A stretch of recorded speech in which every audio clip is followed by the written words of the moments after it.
We all stand up and have a spontaneous stretch. Oh, yeah. Sounds like today's wife.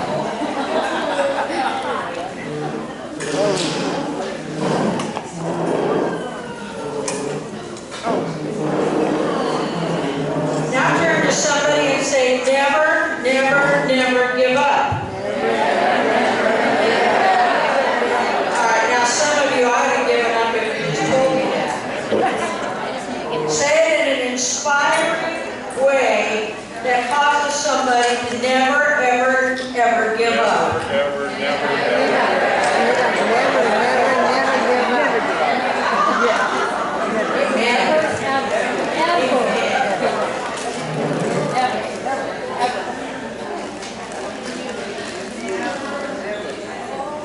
We're just going to kind of tie some things together here in these last few minutes. You can sit. If you need to stand, that's okay, you know. I taught junior high band for a number of years, so distractions don't bother me.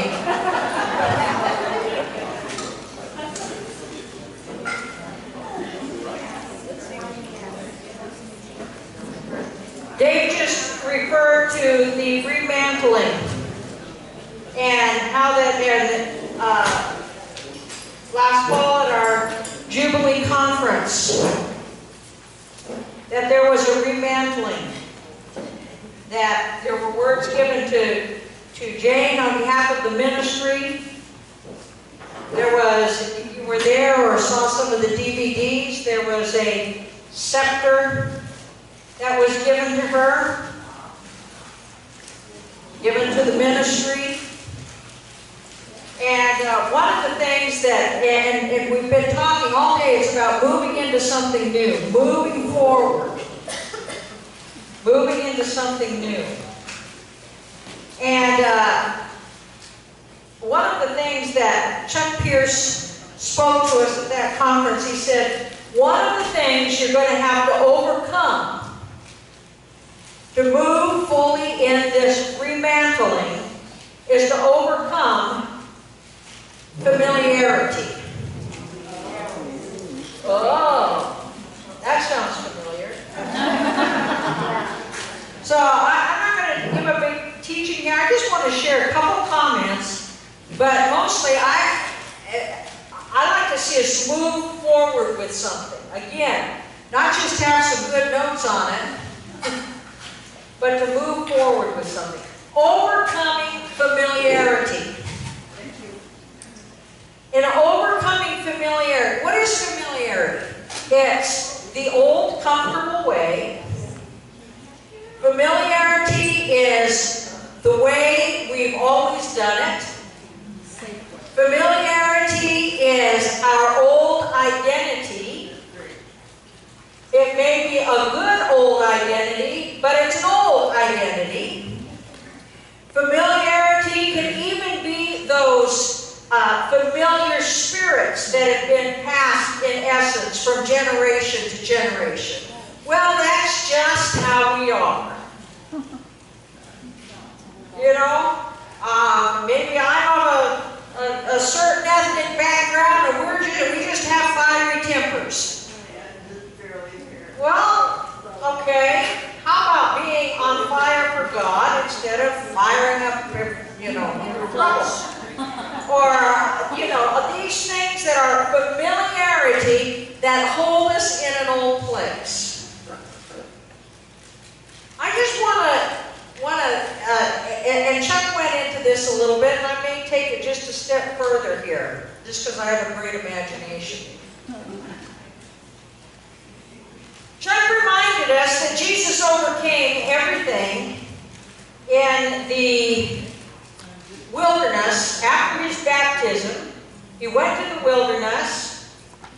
He spent time with the Father. Then he overcame the devil. And then he launched into his earthly ministry. And he went about teaching, and there were miracles, signs, wonders, all kinds of things happening, until he went back to a familiar place. Until he went back to Nazareth. the place where he grew up, the place where he was known in an old identity. What identity was Jesus known under in Nazareth? He was the carpenter's son. Just imagine for a moment. You know, it seems like maybe the news would have gotten to Nazareth of all the amazing things that were happening in Jesus' ministry. And it seems like they would have said, yay! Jesus is finally coming back to our town. Let's rent the center, invite everybody, and have a crusade. Because one of our own has made it big in this teaching and miracle working thing. Let's celebrate it, and if he's done all of that out in those places where he is unfamiliar, just imagine what he can do here. But Scripture tells us that Jesus was unable to do in Nazareth what he did everywhere else because they were bound by unbelief. I don't think it was Nazareth was an unbelieving city. They didn't have posted at the gates of Nazareth, we don't believe in God anymore. Forget it. What was their unbelief?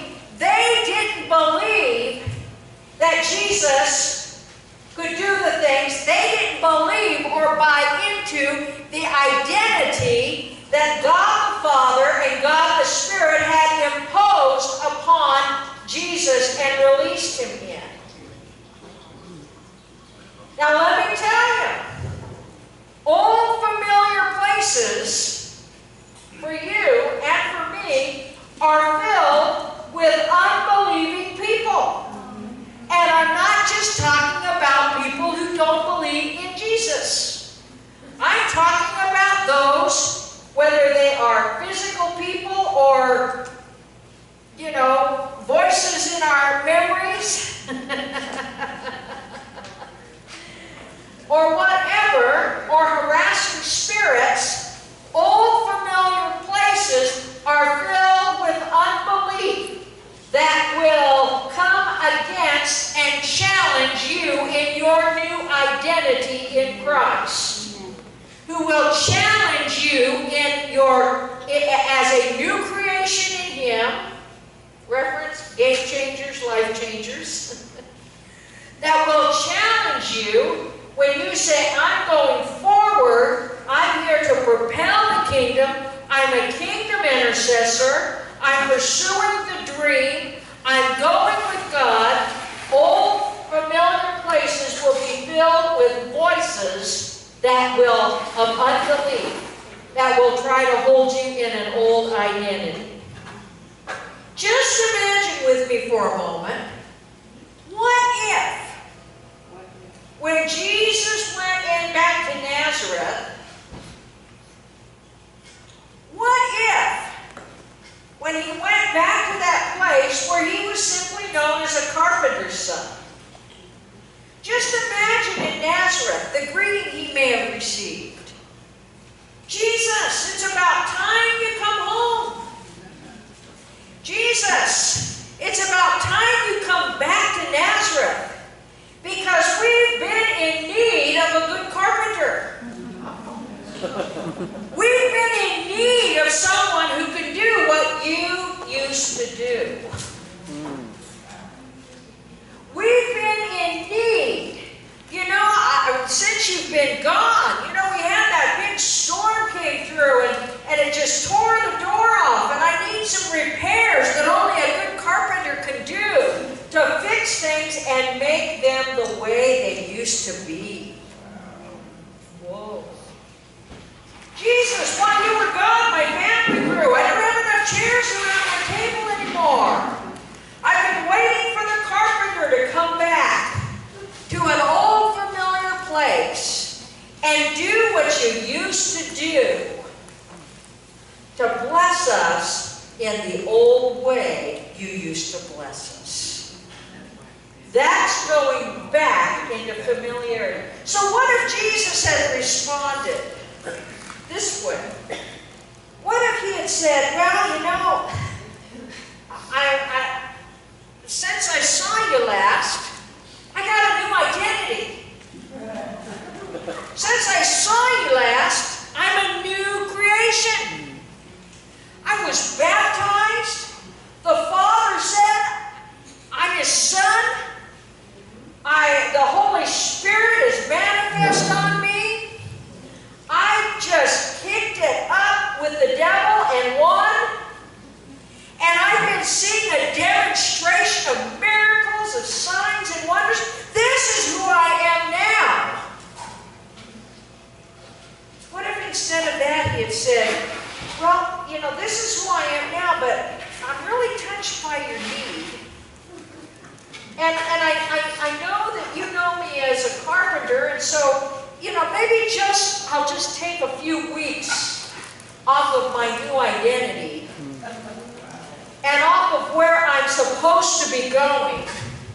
I'll just take a few weeks off and do the old thing for a while. Because, you know, it's comfortable. Gee, this old hammer kind of feels good in my hand.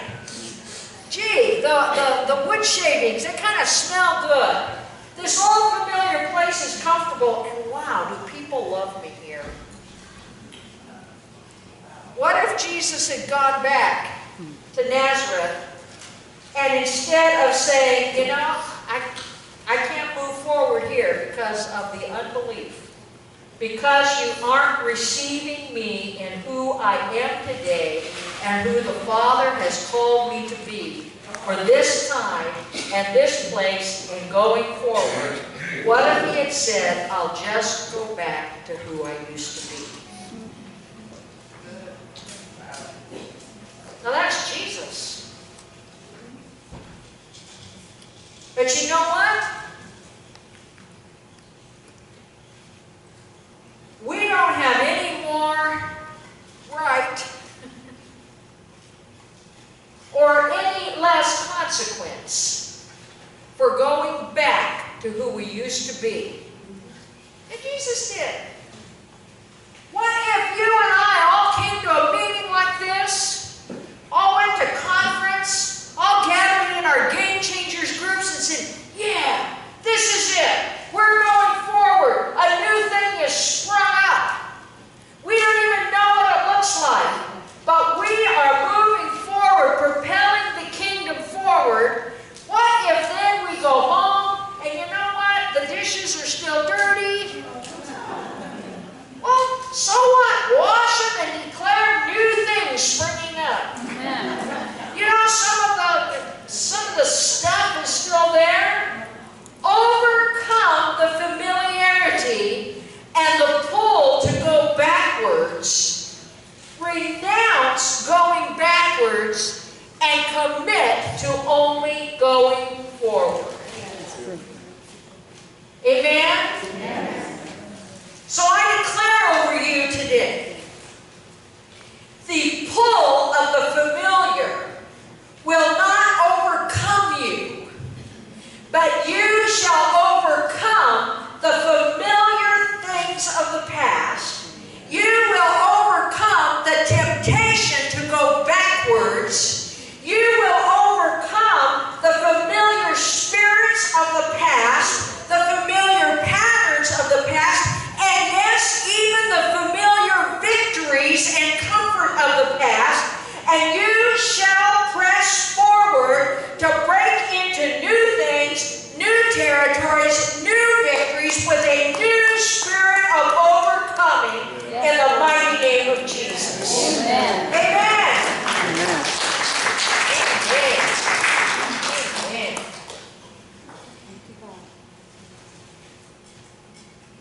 A picture that we see of this, and I mentioned this morning we may just touch on the prophetic and apostolic this afternoon. So we're just going to touch on it. And Dave, be ready to jump up at any moment. Be spontaneous.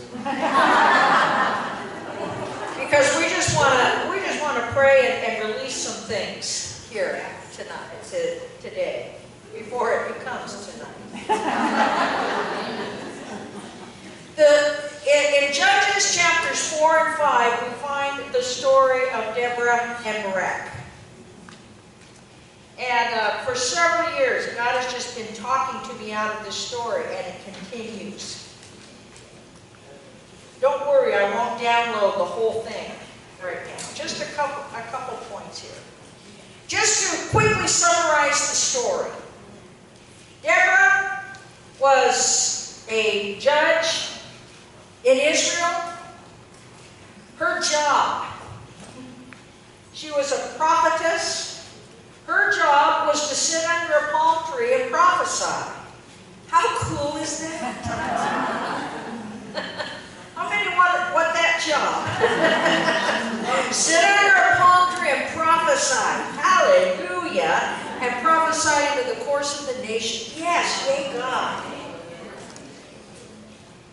But at this time, Deborah was doing what she was called to do.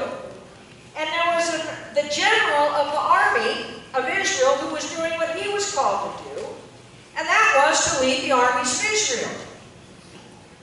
Except we had a problem. The army of Israel was getting kicked around. They were getting defeated. They were in a place of defeat. And so one day, Deborah, doing her job, which was to prophesy, she spoke to Barak, gave him the battle plan from the Lord, said, this is what the Lord says you're to do. You're to go to this place at this time and set up this ambush, and you will have victory over the enemy.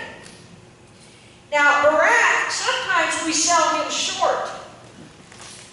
Don't sell Barak short. He made this comment, okay, Deborah, I'll go, but you have to go with me. And then Deborah says, it could have been kind of a highly intense interchange there, if you kind of read between the lines. Deborah says back to him, okay, well, if I go with you, though, just understand, it's going to go down in the history book that a woman rode into battle with you to defeat the enemy. But understand something.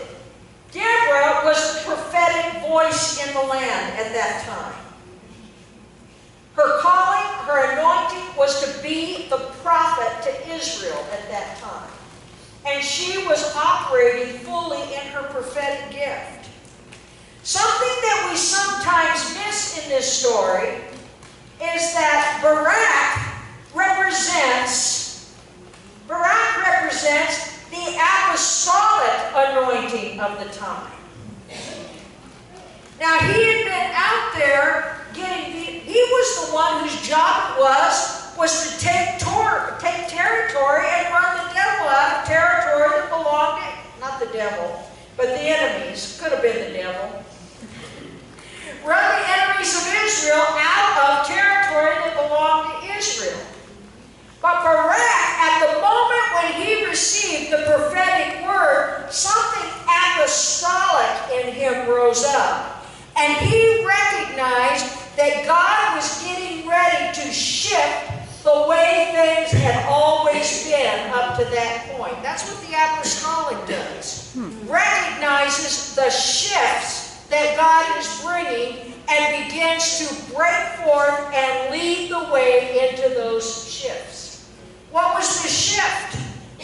Up to that point, it was rare, but it was still okay for a woman to be a prophet, to be a prophetic voice. But it was so not okay for her to lead the army and go into battle. But something stirred in Barak, and he realized something different is happening. I don't know if he put all the twos and twos together and realized that this was a moment when God was realigning some roles there, realigning the prophetic and the apostolic, and realigning men and women to go world to be reconciled to their original call of standing together in dominion in the earth. But Barak recognized something and said to Deborah, it's time for you to come out from under the palm tree, O prophet, and join in with the armies, the apostolic, and ride into battle together, because this is a new day, it's a new order, and God's going to do something differently. Are you tracking with that? Yeah. This is something that deals with genders rising together, that deals with a reconciliation to Genesis, when God said to male and female, together you shall have dominion in the earth. And this deals with a strong arising together of the prophetic and apostolic, moving forward together. The prophet was not getting it done for Israel under the palm tree. The apostolic was not getting it done in the fields, in the battlefield, but when they came together, something shifted in Israel, and Israel overcame their enemies. And so I say to you today, there is an arising of the prophetic and the apostolic in this hour.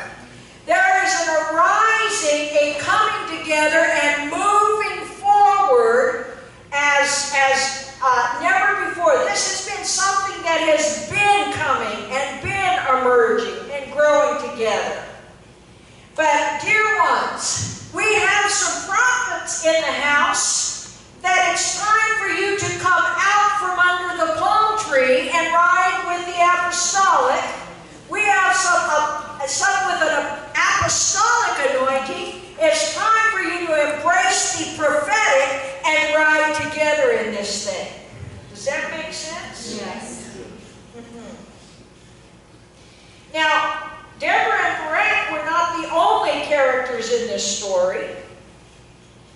We also see an aligning then with the prophetic voice and with the apostolic voice. Out there somewhere in the, I don't know where she was. Probably if I read the scripture again, I'd know. But out there somewhere was Jael, a woman minding her own business. And yet something happened when the apostolic and prophetic aligned together. The heart of this woman out there suddenly was filled with courage. And when the commander of the enemy of Israel came into her tent, she was empowered then to slay him. Something else happened. And that is that the scripture tells us, we have the men of Issachar. Aglow, men rising together in Aglow International, men of Issachar. Well, it tells us in chapter 5, verse 15, it says, and the princes of Issachar, the men of Issachar, were with Deborah, meaning those men align with the prophetic voice, and it says, as was Issachar, so was Barak. They aligned with the apostolic.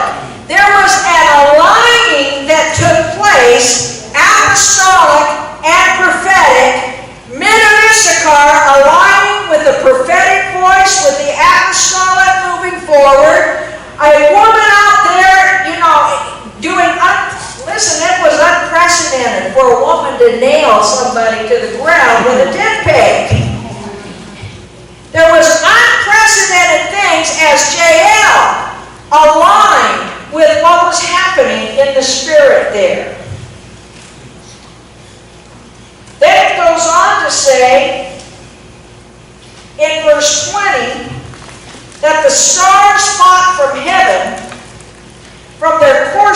they fought against Sisera. When there is an aligning on earth in the kingdom, an aligning of the apostolic and the prophetic, an aligning of men and women, an aligning of the kingdom coming together, not only are we together in the battle, but the hosts of heaven then are released to join in the battle with us. Amen. Do you see how powerful this is? In this day, we've heard it in the last couple of years. We heard it in conference. This is a time of angelic participation. This is a time of angelic release in what's going on in the earth. This is because everything is coming into a culminating alignment here. And the story of Judges, the story of Deborah and Barak and Judges gives us that picture of what that looks like. Is that powerful? Yeah. Are you getting this? Yeah. So maybe one of those things you have to kind of selah on a bit and really let it sink in. But go ahead and selah on that, process it, let it sink in. But while that's happening, let's step into it. Is that all right? Yep. Yes. Dave, would you come up with me and let's just release some things. You know, Deborah was a woman. Newsflash. She was a prophetess. She had all kinds of reasons that she could, her first assignment was to sit under the palm tree and prophesy. She did that. She fulfilled it. She did it powerfully. But there came a time when she needed to step out from her palm tree. And I want to speak, we're mostly women here today. I want to speak to some of us as women who have even used our background as women as an excuse or an intimidation factor to stay under the palm tree when God has said, come out and ride with the army. Amen. And so there are some of you who have become comfortable under your palm tree. It's been a place of fruitfulness. It's been a place of blessing. It's been a place of anointing. And we say, hallelujah, glory to God for that. But it is time, Deborah's, to arise. You know, chapter 5 starts out, this is the song of Deborah and Barak. And she says somewhere in there, in that chapter, in the song, she says, and I, Deborah, arose. Barak called her to arise, and she arose. And so I speak over those Deborahs in the house who have been comfortable under the palm tree. And you know who you are. We know who we are. If you are a Deborah and it's time for you to arise and move forward into something of the army of Israel, to align with the prophetic and apostolic voices in the land in a new way, in a powerful way, to see the participation of the host of heaven in a new way. Would you stand and let me just release this over you? I speak to you, Deborahs. Arise. Arise, Deborahs. Come out from your place of comfort.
such as you have not yet seen. Thank you, Lord.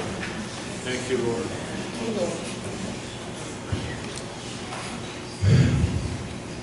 When we were at conference, we also had a word from Chuck Pierce over this ministry and over this season of women in the earth. And he says, this is the year of the woman.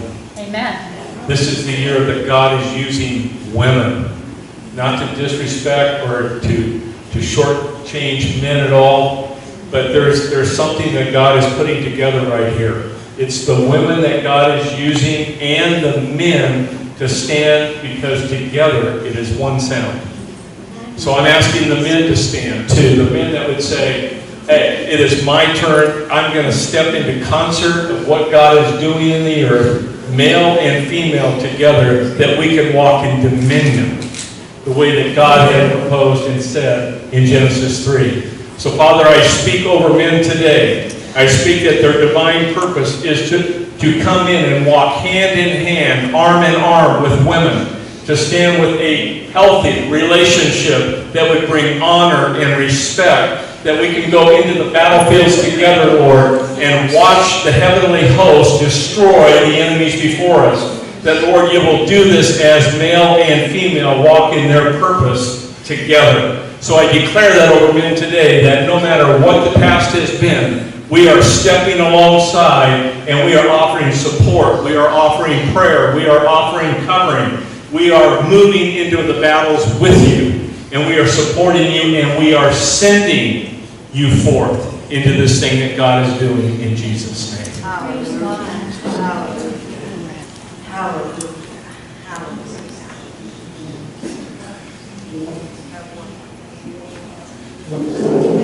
Stand here. One more thing. Pray over you here. You can stand, you can sit, whatever.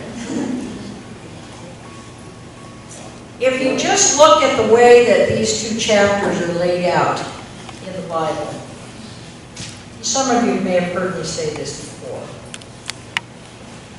Chapter 4 of Judges is the story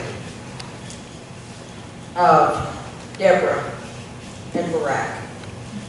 Chapter 5 is the song of Deborah and Barak. Chapter 4 is the stuff.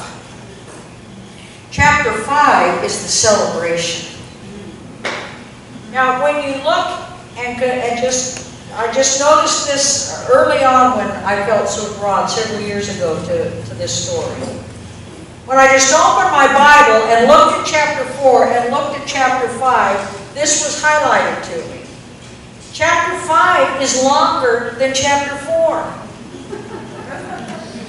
What did we say this morning about the stuff, the battle, is a light temporary affliction compared to the glorious stuff of eternity that He is bringing us. Amen.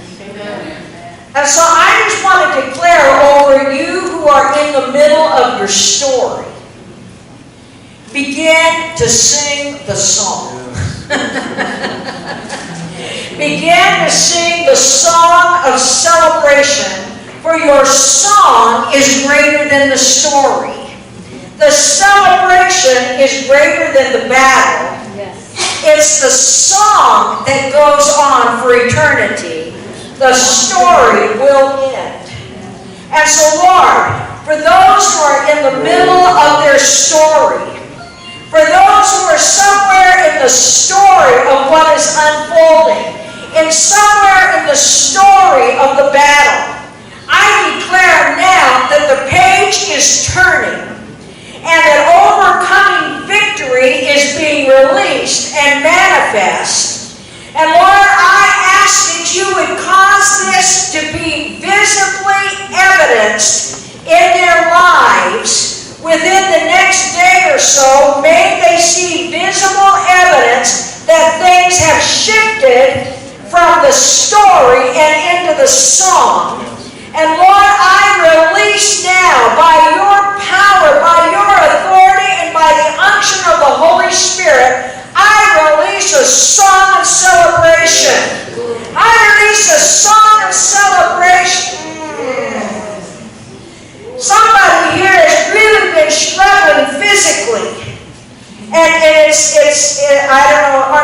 arthritis or what, but it's been pain in your bones. It's been pain in your body.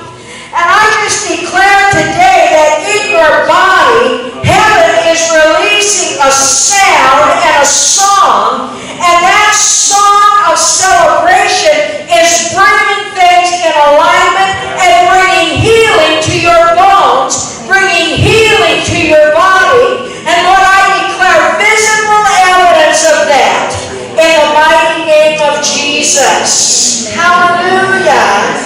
Hallelujah. Hallelujah. Hallelujah. I'm seeing also someone who's been going through a difficult relationship issue, perhaps with your spouse, perhaps with a family member, but I'm seeing it as a spouse, is what I'm seeing.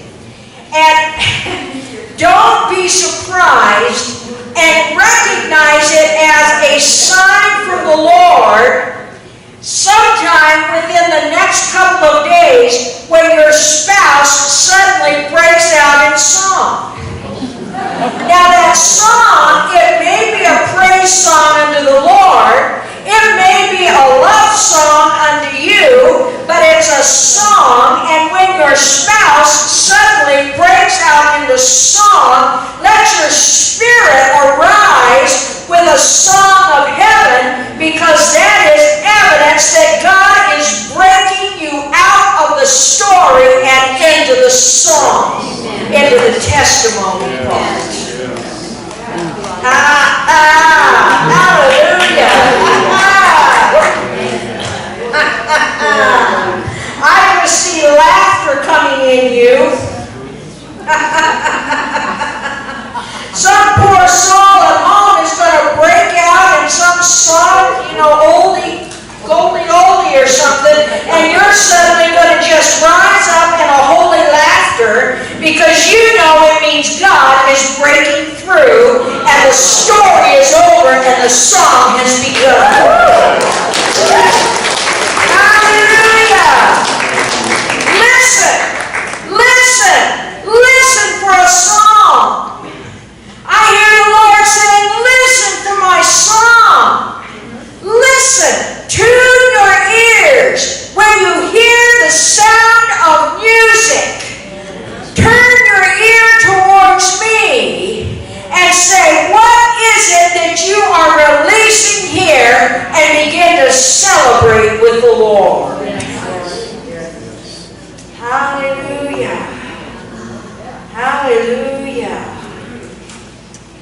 Hallelujah. And I feel also to release especially after that story about the refinance and all that, I believe that there is a miracle waiting to be released in the area of finances, in impossibilities in your own personal finances, business, whatever it may be, judgments against you, etc. I just declare over you today that the Spirit of the Lord has been hovering above us, and He has been releasing and downloading the song of the Lord over you. So the very things that have been meant to hinder you, to hold you, to even discourage you, begin to sing the song of the Lord, and you will see those things and circumstances begin to dissipate in victory coming from unexpected places. Amen. I just declare that all the things that have hindered us in our area of our finances, in which we have been held slave, that will become slave to us, and we will now walk in the plenty of what the Lord has for us as we move forward in this new beginning in Jesus' name. Amen. Hallelujah. Hallelujah. Hallelujah. Lord, we receive. Yes, Lord, all that you have for us. Lord, we believe. Yes, Lord. All that you Lord, we arise. Yes, Lord. Lord, we go forward. Not looking back. Hallelujah. Jesus. And now I just speak blessing over you. I speak blessing over what God has imparted within you. I speak speak blessing over the vision that He has given you. I speak His blessing over everything that concerns you. Yes, Lord. That His blessing overtakes you. That His blessing overflows from you. That the goodness of God rises up in such overflowing abundance that everyone around you is susceptible to goodness. Lord, yes. We release a susceptibility to the goodness of God. Yes. Your family is susceptible to the goodness of God. Your workplace is susceptible to the goodness of God. Your neighbors are susceptible to the goodness of God. The state of California is susceptible to the goodness of God from this day forward. And finally, I believe the Lord wants to release His spirit of peace over all of us. And it's a peace, there's different kinds of peace. It's not the absence of conflict. It's a shalom peace. The shalom peace that He's releasing over us right now. And that word shalom means nothing missing, nothing broken. It's a completeness, a wholeness. And Lord, I thank you that you are releasing your shalom peace over this area. You're releasing your shalom peace over every person and their families. That things that have been in animosity and in strife and all those things, that there is now, Lord, the master carpenter that is coming into this to repair the things that have been broken, and nothing missing and nothing broken as a result. We declare peace, shalom, restitution, recompense, reward, restitution. There's been Chuck Pierce talked about it, there is a restoration 7 times greater this year that God is doing. Receive it. It's just an act of faith. I receive the restoration, Lord, of the things that have been stolen and taken away or foolishly given away. I say, Lord, restore them. And restore them 7 times greater than what they were when they were taken, in the name of Jesus. Amen. We just speak that over you and thank you for your attentiveness today and your willingness to receive. This is the start of a brand new day for this area, for the areas represented here, for Aglow International, especially from California, from Southern California, heading all the way to north where we're going next weekend. There's something going on that God is moving in California. Pay attention. Hear what the Spirit of the Lord is saying. Amen. And don't be afraid. Move into it. In Jesus' name. Orange County, Aglow, OC, on call, equipped, commissioned, empowered, and on call to propel the kingdom forward. Amen.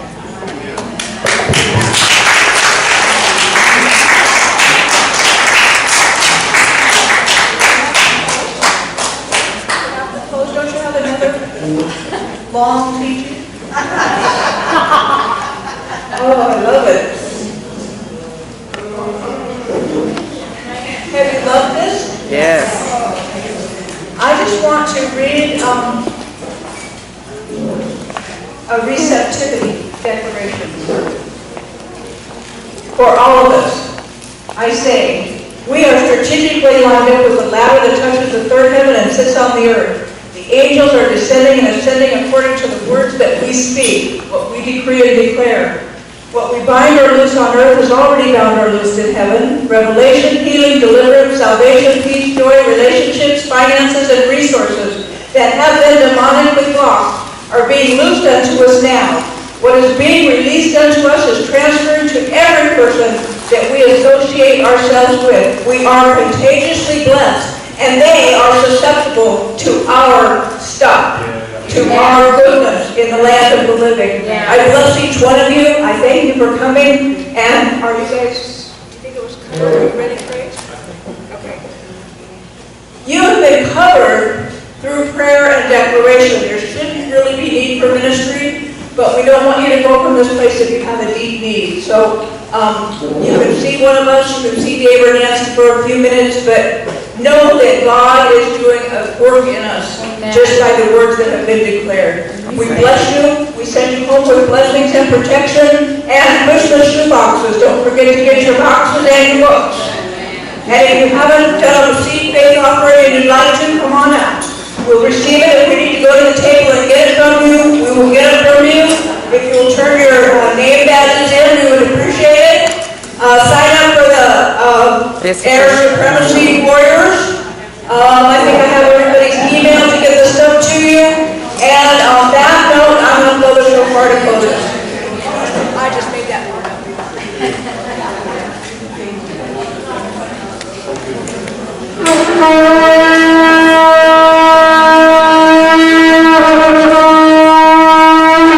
Hallelujah!